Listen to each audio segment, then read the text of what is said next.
നമസ്കാരം.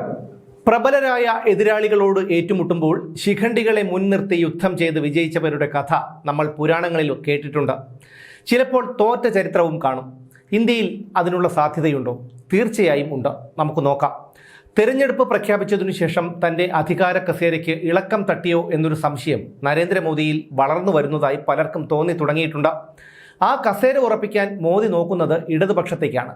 ഇന്ത്യയിലെ ഇടതുപക്ഷത്തെ, അതായത് CPM-ഉം CPI-യും ഈ ഇടതുപക്ഷത്തെ നിയന്ത്രിക്കുന്നത് ഫലത്തിൽ കേരള ഘടകമാണ്.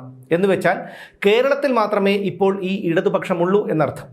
ഇവിടുന്ന് കിട്ടുന്ന വരുമാനം കൊണ്ടാണ് രാജ്യത്തെ ഇടതുപക്ഷം കഞ്ഞി കുടിച്ചു പോകുന്നത്.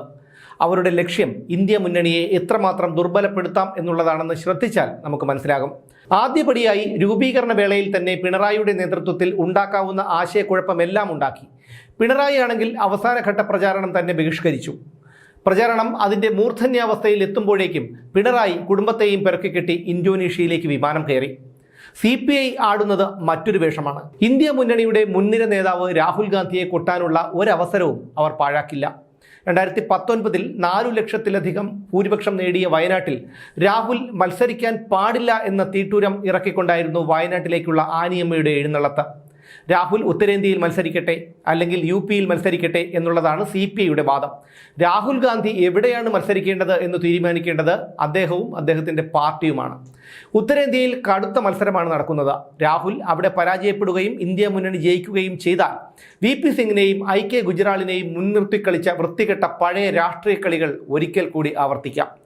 ഇന്ത്യ മുന്നണി പരാജയപ്പെട്ടാൽ ഇടതുപക്ഷത്തിന് ഉദ്ദിഷ്ട കാര്യത്തിന് ഉപകാരസ്മരണ മോദിയിൽ നിന്നും പ്രതീക്ഷിക്കുകയും ചെയ്യാം. അതായത് ലാവ്ലിൻ കേസും മാസപ്പടിയും സ്വർണ്ണക്കടത്തും ഉൾപ്പെടെയുള്ള കേസുകളിൽ പിന്നീട് എന്താണ് സംഭവിക്കുക എന്നുള്ളത് നമുക്ക് ഊഹിക്കാവുന്നതേയുള്ളൂ. എന്തായാലും അവിടെയും CPI-യുടെ ട്രോജൻ കുതിര ഓട്ടം നിർത്തിയില്ല.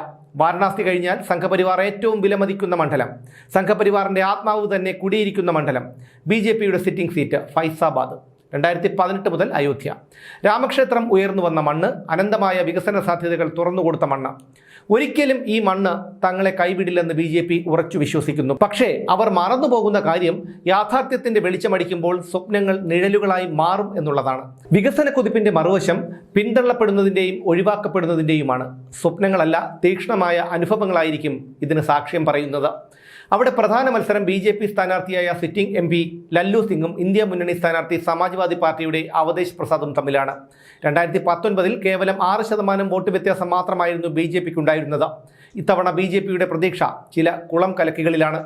ഇവിടെ പ്രാധാന്യം ആനിയമ്മയുടെ പാർട്ടിക്ക് തന്നെയാണ്. കെട്ടിവെച്ച പണം നഷ്ടപ്പെട്ടാലും പ്രതിപക്ഷ വോട്ടുകൾ ഭിന്നിപ്പിക്കാൻ സാധിച്ചതിലുള്ള ആത്മസംതൃപ്തി അവർക്കുണ്ടാകും.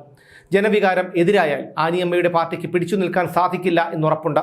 BJPയെ കുറ്റപ്പെടുത്താൻ സാധിക്കില്ല. തെരഞ്ഞെടുപ്പിൽ ജയിക്കാൻ എല്ലാ രാഷ്ട്രീയ പാർട്ടികളും പയറ്റുന്ന തന്ത്രങ്ങൾ അവരും പയറ്റുന്നു. പക്ഷേ ഈ രാഷ്ട്രീയ കളിയിൽ നട്ടം തിരിയുന്നത് കേരളമാണ്. കാരണം ഭസ്മാസുരന് വരം കിട്ടിയതുപോലെയുള്ള പിണറായി വിജയന്റെ ഭരണം സഹിക്കേണ്ടത് കേരളത്തിലുള്ളവരാണല്ലോ. ഒരു കാര്യം കൂടി പറയാതെ വയ്യ. ഈ തെരഞ്ഞെടുപ്പിൽ കേരളത്തിൽ BJPക്ക് ഒരു സീറ്റ് പോലും നേടാനായില്ലെങ്കിൽ അതിൻ്റെ ഉത്തരവാദികൾ നഡ്ഡയും മോദിയും അമിത്ഷായും ഉൾപ്പെടെയുള്ള BJP ദേശീയ നേതൃത്വം തന്നെയായിരിക്കും എന്ന കാര്യത്തിൽ തർക്കമില്ല. കാരണം പിണറായി വിജയനെ സംരക്ഷിക്കുന്നത് BJP ആണെന്ന ഉറച്ച ബോധം ഇപ്പോൾ മലയാളികൾക്ക് നന്നായുണ്ട്.